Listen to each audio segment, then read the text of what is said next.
anyone who contacts others for offerings or any benefit has to share that person's karma. And you never know what the followers are doing at home or in their heart, what do they think, or how much bad karma they have in this lifetime or from the last lifetime that continues to flow over. All that you have to remember and bear it. So if you amongst nuns or priests, you have to truly, every day humbly thank God, thank the Buddhas for helping you, for forgiving you, for supporting you with their power. Otherwise, a human alone cannot digest all that. In Vietnam, there was a story told to me by my teacher nun when she was a refugee in Germany. I worked in one refugee camp in Alak, and there was one family, a Buddhist family of 2 monks and 2 nuns.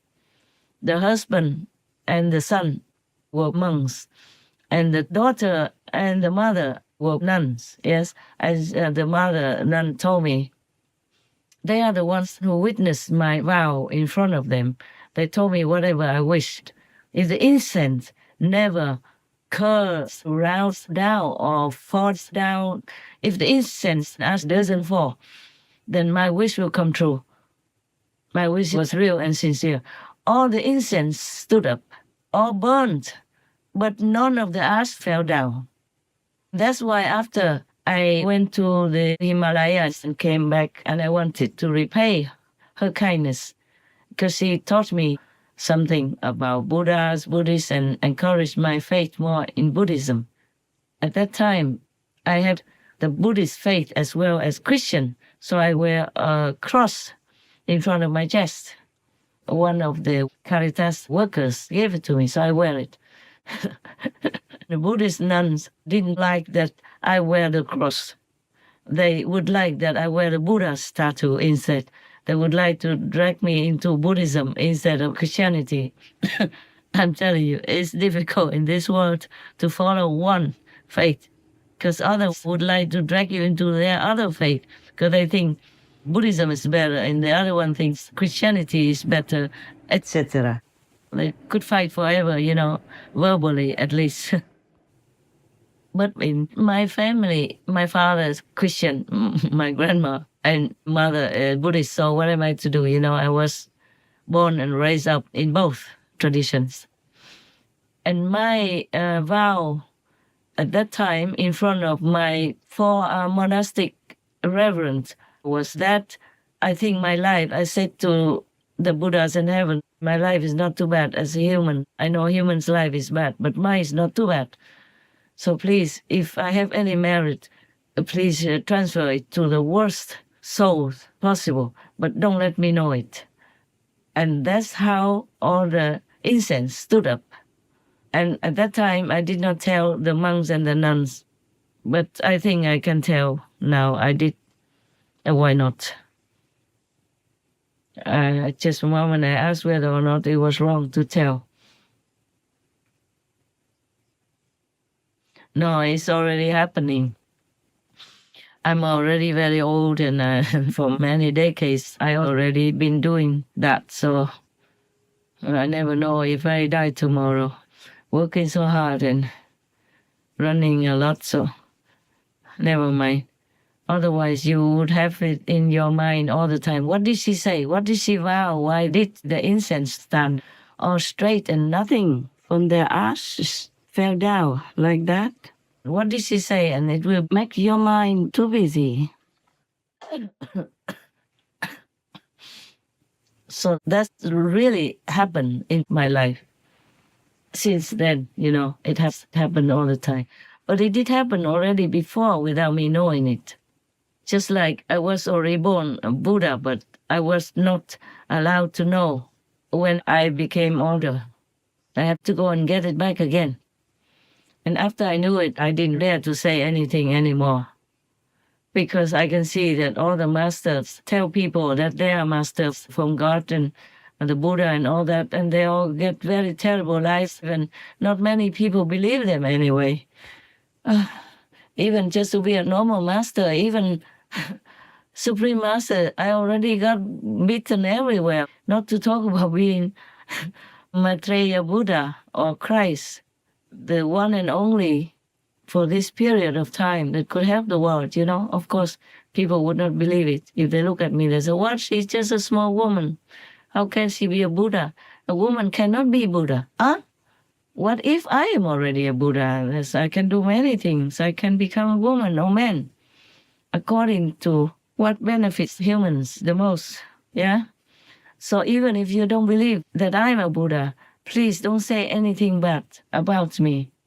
Otherwise, I cannot help you, okay? I'm not trying to threaten you. I swear to God, to the Buddhas, that I told you the truth. Or I will be punished, like I will lose my existence forever. All right, what else do I want to tell you? One moment, I think about it. Oh yes, I forgot that I wanted to talk about the Lotus Sutra, in which Manjushri told a questioner that he went to the ocean kingdom, and one of the spirits, a water spirit, a dragon's daughter of the dragon king, mostly the king dragon ruled the water. So a dragon's daughter has attained enlightenment. She is an Arhat, worthy of worship. She was only 8 years old. After all the others doubted her, she proved it.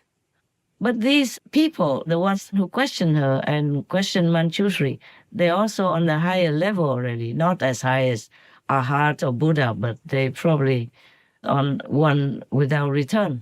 Never have to come back to human life again if they don't want to. They are high already. So when she proved it, they could see her when she manifested herself in other countries, other areas, other realms, and reveal her own identity as a very enlightened being, teaching other beings, teaching sentient beings in far away lands.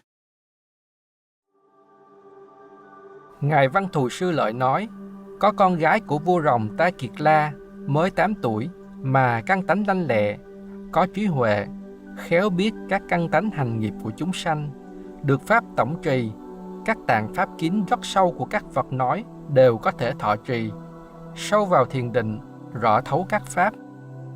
Trong khoảnh sát na phát tâm Bồ đề được bậc bất thối chuyển, biện tài vô ngại, thương nhớ chúng sanh như con đỏ, công đức đầy đủ, lòng nghĩ miệng nói pháp nhiệm màu rộng lớn, từ bi nhân đức khiêm nhường, ý chí hòa nhã, nàng ấy có thể đến Bồ đề. Trí Tích Bồ Tát nói rằng, tôi thấy Đức Thích Ca Như Lai ở trong vô lượng kiếp, làm những hành khổ khó làm, chứa nhiều công đức để cầu đạo Bồ đề, chưa từng có lúc thôi dứt. Ta xem trong cõi tam thiên đại thiên, dẫn đến không có chỗ nhỏ bằng hạt cải, mà không phải là chỗ của Bồ Tát bỏ thân mạng, để vì lợi ích chúng sanh, vậy sau mới được thành đạo Bồ đề. Chẳng tin long nữ đó ở trong khoảng giây lát, chứng thành bậc chánh giác. Nói luận chưa xong, lúc đó con gái của Long Vương bỗng hiện ra nơi trước đầu mặt, lễ kính Phật, rồi đứng một phía nói kệ khen rằng, thấu rõ tướng tội phước, khắp soi cả 10 phương, pháp thân tịnh vi diệu, đủ 32 tướng, dùng 80 món tốt để trang nghiêm pháp thân, trời người đều kính ngưỡng, long thần thảy cung kính, tất cả loài chúng sanh không ai chẳng tôn phụng, lại nghe thành Bồ đề, chỉ Phật nên chứng biết, tôi nói pháp đại thừa, độ thoát khổ chúng sanh. Bấy giờ ngài Xá Lợi Phất nói với long nữ rằng, người nói không bao lâu chứng được đạo vô thượng, việc đó khó tin. Vì sao? Vì thân gái nhơ uế chẳng phải là pháp khí, thế nào có thể được thành vô thượng chánh giác? Đạo Phật xa rộng, phải trải qua vô lượng kiếp cần khổ chứa nhóm công hạnh, tu đủ các độ, vậy sau mới thành được. Lại thân gái còn có 5 điều chướng. 1. Chẳng được làm Phạm Thiên Vương. 2. Chẳng được làm Đế Thích. 3. Chẳng được làm Ma Vương. 4. chẳng được làm chuyển luân thánh vương. 5. Chẳng được làm Phật. Thế nào thân gái được mau thành Phật? Lúc đó, Long Nữ có một hộp châu báu giá trị bằng cõi tam thiên đại thiên đem dâng Đức Phật.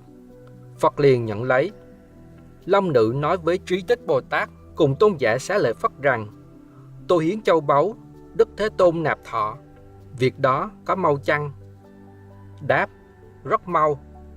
Long Nữ nói: lấy sức thần của các ông xem tôi thành Phật lại mau hơn việc đó. Đang lúc đó, cả chúng hội đều thấy Long Nữ thoạt nhiên biến thành nam tử.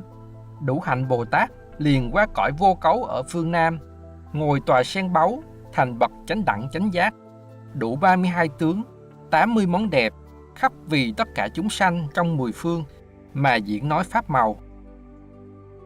Khi ấy, trong cõi Ta Bà, hàng Bồ Tát, Thanh Văn, Trời, Rồng, Bát Bộ, nhân cùng phi nhân đều xa thấy Long Nữ kia thành Phật, khắp vì hàng nhân, thiên trong hội đó mà nói pháp. Sanh lòng vui mừng đều xa kính lạy. Vô lượng chúng sanh nghe pháp tỏ ngộ được bậc bất thối chuyển. Vô lượng chúng sanh được lãnh lời thọ ký thành Phật. Cõi vô cấu 6 điều vang động. Cõi Ta Bà 3.000 chúng sanh phát lòng Bồ Đề mà được lãnh lời thọ ký. Trí Tích Bồ Tát và Ngài Xá Lợi Phất tất cả trong chúng hội yên lặng mà tin nhận đó. Kinh Pháp Hoa, phẩm 12. So they bowed and they paid respect to her from afar and believed her. Even Manjushri told them they didn't believe it because she's a woman. How can she become enlightened and arhat if she's a woman? Even Manjushri told them they did not believe Manjushri. Can you believe that? Manjushri Bodhisattva was the number one wisdom Arhat in Buddha's circle at that time. But some monks and nuns can see the future. They can see me as well. That's why when I came back after the Himalayas, I repay her kindness by transferring this Kuan Yin method to her and the daughter, only the two of them. And they believe me very much. And still call me master nowadays when I offer something to pay for their temple. Yes. They said thank master and all that.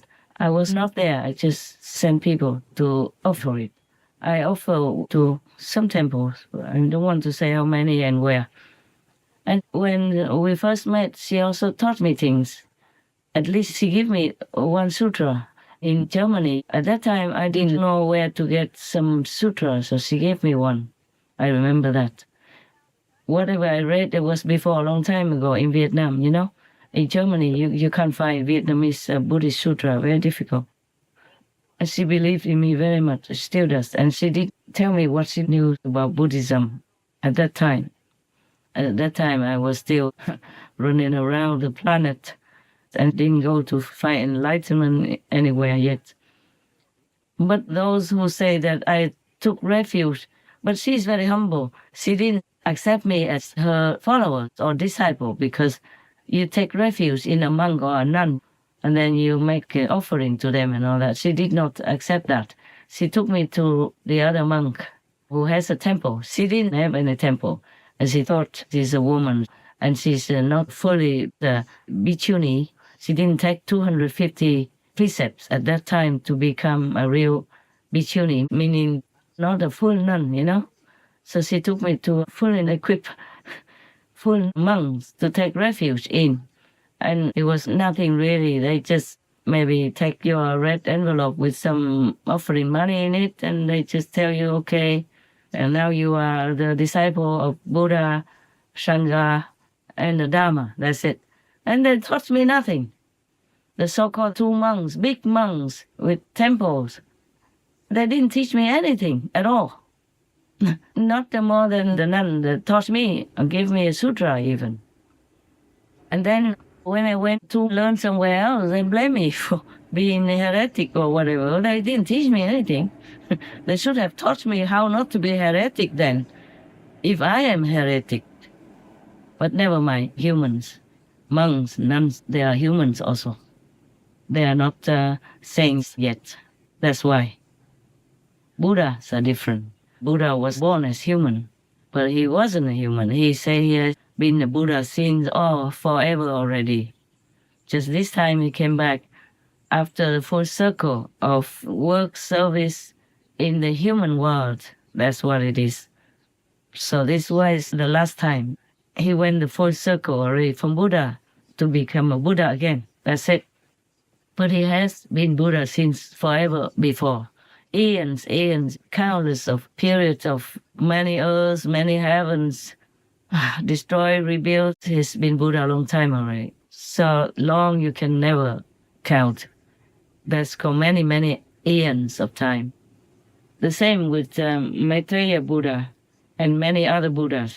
Yes. It is possible for a human to become a Buddha, of course also.